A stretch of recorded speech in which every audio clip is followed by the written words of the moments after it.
Welcome back to New Rockstars. I'm Erik Voss, and Marvel Studios just revealed and confirmed 16 major titles coming to Disney Plus in the next couple years. Some of these we already knew about, but we just learned about even more, like Agatha House of Harkness, Echo, Marvel Zombies, Spider-Man Freshman Year, X-Men 97. All of these are having our minds zipping through endless possibilities like Doctor Frickin' Strange. Now, of these, I am definitely most excited about House of Harkness. I'll explain why in a bit, but first, we gotta go through all of these to explain Marvel's release timeline and overall streaming content plan, because I am so pumped for this. Let's start with Hawkeye. The first 2 episodes are gonna come out November 24th, Thanksgiving week. Gonna be following Clint Barton, Hawkeye, and his new trainee, Kate Bishop, Haley Steinfeld, as they face off against the Tracksuit Mafia. These guys always saying, bro. Show's also gonna feature Vera Farmiga as Kate's mother, Eleanor Bishop, and Jack Duquesne. I think we can assume it's gonna set up the Young Avengers in the MCU, of which Kate Bishop Hawkeye is a big part of. New Rockstars is gonna be covering Hawkeye every week with Inside Marvel after shows and of course scene-by-scene breakdowns of all the Easter eggs you missed. Disney Plus Day showed us some awesome new footage from this show. The scene where they flee the Tracksuit Mafia while stealing a car, taken directly from the Matt Fraction David Aja comics. We hear the Nutcracker music, and they have this awesome unbroken rotating tracking shot in the car with director Rhys Thomas looking like he's paying direct homage to Alfonso Cuarón's amazing shot in Children of Men. I'm so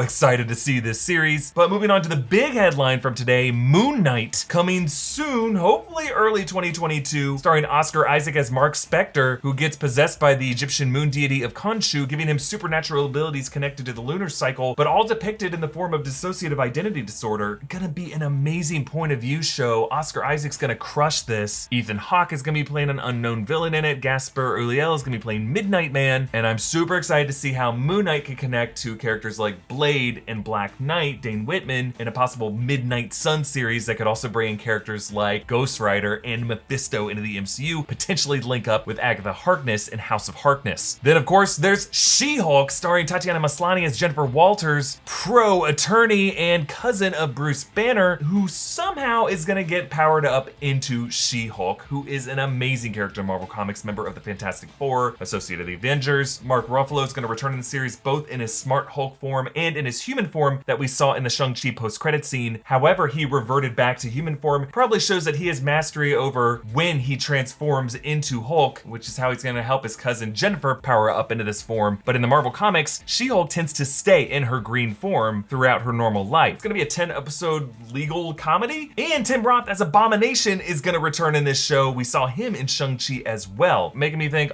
everything that's going on with Thaddeus Ross and Val putting together a Dark Avengers or a Thunderbolts team with Yelena Belova, John Walker, potentially Abomination as well, could all play into this series. But Jamila Jamil is going to be playing Mary McFerrin, aka Titania, who was turned into a superhero by Doctor Doom. Now, will Doctor Doom play into this series? We'll see. Might be a little early for it. For me, it's never too soon to bring Doctor Doom into the MCU. Now, confirmed for summer 2022 is Miss Marvel, starring Iman Vellani as Kamala Khan, a Muslim Pakistani-American teenager living in New Jersey who idolizes characters like Harold Danvers, Captain Marvel, who seems like from this trailer footage is gonna get hit by a similar blast of cosmic radiation that we saw Harold Danvers get hit with and Monica Rambeau go through as she passed through the Hex Wall of Westview in WandaVision. So all 3 of these women are gonna come together in the Marvels film, Captain Marvel 2, coming February 2023. But this series is gonna be an origin story for Kamala Khan. In the comics, she gets hit by a Terrigen mist, which is how Inhumans get formed, but I'm less confident that the MCU is going to bring back the Inhuman mythology and instead might make Kamala Khan a mutant, something I go into in the video on that. But in the comics, she has the power to embiggen her fists or limbs to stretch out, kind of like Reed Richards, Mr. Fantastic. But it looks like on this show, they're going to be dialing that back and instead reframe her powers as a kind of like Green Lantern style genie magic where she can project a larger fist that is made of that cosmic radiation. The next title we know of is I Am Groot. So it's going to be kind of like a Baby Groot origin story. The title card shows him with like leafy muscles and a crazy leafy hairdo. Genealogically speaking, Groot is a Flora Colossi from planet X. There are a lot of these tree-like beings. So this may be an origin story that shows him with his family before he discovered his new family with the Guardians of the Galaxy and specifically with Rocket. I would love to see an episode where Baby Groot first meets Rocket, because I've always speculated that there could be some kind of like divine significance to Groot with his ability to regenerate but not keep his memories. And in fact, I've always wondered if this whole members of the universe that was introduced in episode 2 of What If could be rooted in what Groot is made out of in the MCU at least. Following that, we'll have a Guardians of the Galaxy holiday special from James Gunn directly that is going to be canon in a way that the Star Wars holiday special from the 70s is technically canon as well, because it was the first appearance of Boba Fett in any Star Wars property. So who knows what debuts will come in this Guardians of the Galaxy holiday special, perhaps the debut of Will Poulter as Adam Warlock. That dude, by the way, got jacked. But then we got a reminder, something we already knew, that What If Season 2 is coming. We can assume that it's gonna explore the consequences of the Watcher's actions in the final episodes of What If Season 1. Like, he had this oath that he broke. Are there gonna be other Watchers who come to punish him for that? Are other big cosmic forces like Galactus gonna drop in? We got a little Galactus cameo there where giant Ultron Infinity just took a bite into a galaxy like a donut. We also are confirmed to have another Captain Carter episode. The showrunner said that she's gonna be a focal character of the whole series. The post-credit scene of Season 1 showed Captain Carter and Black Widow on the Lemurian Star finding Steve Rogers' Hydra Stomper armor, suggested to have Steve inside, but in this reality, will Steve have been corrupted by Hydra as part of a Winter Soldier program? Then we got confirmation of a new series we didn't know was gonna be happening, Echo, starring Alaqua Cox, who plays Maya Lopez, aka Echo, in Hawkeye. She is a deaf superhero with the ability to mirror combat moves, kind of like what Taskmaster was supposed to be in Black Widow. Maya Lopez's father worked for Kingpin in the comics and was actually killed by Kingpin. A lot of the criminal entities we're gonna see in Hawkeye actually do work for Kingpin in the comics. It's a great opportunity to bring in Wilson Fisk into the MCU in the show. Hopefully we'll see that in Hawkeye, and if not Hawkeye, in Echo, which is gonna be a spinoff, and I think we can all hope be kind of like a Daredevil Season 4. We need Matthew Murdock in the MCU. Echo would be a great opportunity to do that. Now, if you have someone on your holiday shopping list that's hard to shop for, consider getting them a gift card for a personalized wine selection from Bright Cellars. That's of course assuming it's not like your 10-year-old nephew. Get him a video game. But thanks to Bright Cellars for sponsoring this video. I love drinking wine much more than I love picking wine out. Well, Bright Cellars does that for me, and they do a really good job of it. They use a quiz to determine your taste preferences, and then they show you a list of the top 6 wines that you're most likely to enjoy from around the world. And if you like your recommendations and you want to try them, they'll ship them straight to your door, and they educate you about wine along the way with their wine education cards that have helpful info like tasting notes and pairing recommendations.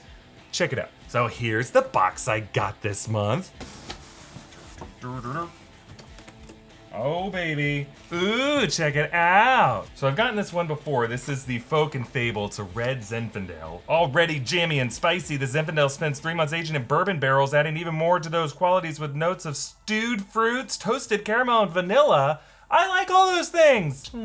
Look, I've received a bunch of boxes from Bright Cellars over the past year, and based on my feedback, they have adjusted the wines that they send me. Sometimes I want to try something again. Sometimes they send me new stuff. I always love this selection though. And you can celebrate Cyber Monday with an exclusive deal. Get 60% off your first 4-bottle box, plus a bonus bottle of wine and a corkscrew for just $30 plus shipping and handling. That's $108 value for just $30. So happy holidays, and to all some good wine. We also got a tease of Loki Season 2. I think this is gonna be coming out right before Ant-Man and the Wasp Quantumania, which is gonna be July 2023. And in the second season, we're definitely gonna see more of Kang the Conqueror, who in the new reality that Loki ends up in the season finale, has warped even the TVA, something that we thought was neutral ground, so that a massive statue of Kang has replaced the statue of the Timekeepers. We also last saw Sylvie in the Citadel at the end of time after slaying He Who Remains, and she and Loki seem to be now star-crossed lovers in separate realities altogether. So I think the world building is going to continue in different vectors altogether, giving us more insight into where exactly the TVA is and what parts of reality Kang has already warped. Kang remains the most fascinating villain ahead in the MCU, someone who ties in with the Fantastic Four and the Young Avengers. Then, interesting announcement, X-Men 97, which is going to be a continuation of the amazing Fox 90s animated series that I grew up with. My first access point to how amazing the Marvel world is. They're using the same character designs. It's gonna be coming in 2023 with a lot of the same voice cast coming back from the 90s series along with new voices. So the original series ran from 1992 to 1997 on Fox Animation. This is gonna be picking up right where that left off. I mean, this series was so crucial to everything we love about the MCU now because it directly inspired the 2000 X-Men film that launched the careers of Hugh Jackman and so many others, including Kevin Feige, who was an associate producer on that film, and that launched his career to the trajectory where he could give us the MCU as we know and love it now. And then another animated series, Spider-Man Freshman Year. Fascinating. Looks like it's gonna be animated in the style of the 60s comic books, the classic Spider-Man from the old days. It has yet to be seen how connected to the MCU canon this will be, because it's a big deal to have Spider-Man, which is still a Sony property, on Disney+. This is gonna be run by Jeff Trammell, who is a writer and actor in the Cartoon Network series Craig of the Creek, so I'm excited to see what comes from this. But we also got a reminder that Ironheart is coming, starring Dominique Thorne as Riri Williams, an MIT student who idolizes Tony Stark and then engineers her own Iron Man armor to carry his legacy. Actually, Riri Williams is expected to first appear in Black Panther Wakanda Forever, if that movie can ever come out, because I know there's a lot of drama on production there. I've always speculated that Riri Williams could have been one of those students at MIT when Stark did the speech there in Civil War, which could be a fun scene to revisit, like Tony Stark and Mysterio Quentin Beck and Riri Williams could have all been in the same room at the same time. And this title card design looks like it's a heart that has been welded together, with each letter having similar welding aesthetics to it. I would love if this show includes a shot of just Riri Williams, just like Tony Stark, hammering away at her armor. Okay, but then the big title I'm most excited about, Agatha House of Harkness. Now, we did learn that Kathryn Hahn as Agatha Harkness was getting her own spin-off. Now we know the title is House of Harkness. I don't think I'm reading too much into it to say the House of structure is gotta be important wordplay, given all the parallels in WandaVision, and probably with the Multiverse of Madness, to the House of M events in the Marvel Comics. We'll know more for sure after a trailer for Multiverse of Madness and after that movie comes out in May 2022. But if Multiverse of Madness is House of M, this show being called House of Harkness is gonna give us our own unique look at Agatha Harkness's inner world. Because at the end of WandaVision, Wanda left her in that weird, creepy trance. It was suggested that the rest of the Westview Hex faded away after the final battle of WandaVision, but we don't know exactly what happened to Agatha, suggested that she was left in that kind of trance, which is kind of a creepy thing for Wanda to do to her. Now, coming out of WandaVision, we know that Agatha for years was trying to be the alpha witch herself. She absorbed all the powers of her coven that tried to burn her at the stake for bypassing the sorcery that she was supposed to limit herself to reading the Darkhold. And while my Mephisto theories for WandaVision ended up not coming true, it still could very well be the case that Agatha Harkness has some off-screen relationship with Mephisto. We even learned of a deleted scene from WandaVision where her rabbit, Senor Scratchy, was going to be revealed as a demon in disguise, her familiar who chased those kids around the dungeon. So Jack Schaefer is returning as showrunner on the series. This is gonna be very much a WandaVision season 2, and everything dark, horror-themed, supernatural, occult in the MCU going forward is gonna be rooted in this show. We also got a reminder that Armor Wars is coming. This is gonna be Rhodey's next appearance in the MCU, following the Falcon and the Winter Soldier cameo where he told Sam Wilson we'll be in touch, meaning maybe Captain America Sam could come back in this series. It's also implied that Riri Williams' Ironheart could cross in as well, because this series is gonna be following the theme of what happens if Tony Stark's tech gets in the wrong hands, which I would argue is the theme of, like, I don't know, 18 out of 24 MCU movies that we know of already. But specifically, there's a question of nanotech introduced in Avengers Infinity War. Some believe that Doc Ock could be using nanotech in his arms in Spider-Man No Way Home. Nanotech is kind of like a godly, powerful form of technology that Tony Stark and Spider-Man seem to have unique access to, I guess along with Pepper Potts, as we saw in the Endgame final battle. So nanotech would be like an interesting virus if it's in the wrong hands. I would love to see Arnim Zola show up in this show, seeing how in the animated What If, it was implied that there was a version of Zola in that Siberian Hydra base. Could that also be the case in the live action MCU and Zola is still out there? Speaking of What If, we learned that Marvel Zombies is getting its own spin-off. We don't know if it's gonna be a direct spin-off from What If, but it looks like it's gonna spend more time embracing the Robert Kirkman comic series that the Marvel Zombies episode of What If didn't spend a lot of time adapting directly. But in the Kirkman comics, this virus's origin is crazy. It comes from an alternate reality. It's called the Hunger. It goes from reality to reality. The Fantastic Four get involved, Galactus gets involved. So the fact that this episode ended with zombie Thanos having 5 out of 6 stones, potentially getting the 6th stone, this virus could jump from reality to reality and we could get the true Marvel Zombies storyline that we got in the comics. And What If director Brian Andrews is directing this series. And lastly, a reminder of the Secret Invasion storyline coming. We got a brief shot of Nick Fury, no eye patch. Is this Nick Fury? Is this Talos, who is impersonating him in Spider-Man Far From Home? I'm so pumped for this. This cast is gonna be crazy. We know Ben Mendelsohn is coming back. They're gonna have Olivia Colman in this show. Christopher McDonald's gonna be in this show. Kingsley Ben-Adir. And it's gonna be asking the question of, who do you trust? Who in the MCU that we have trusted all this time is who we thought they were has actually been a Skrull imposter? At the top of my list are Hank Pym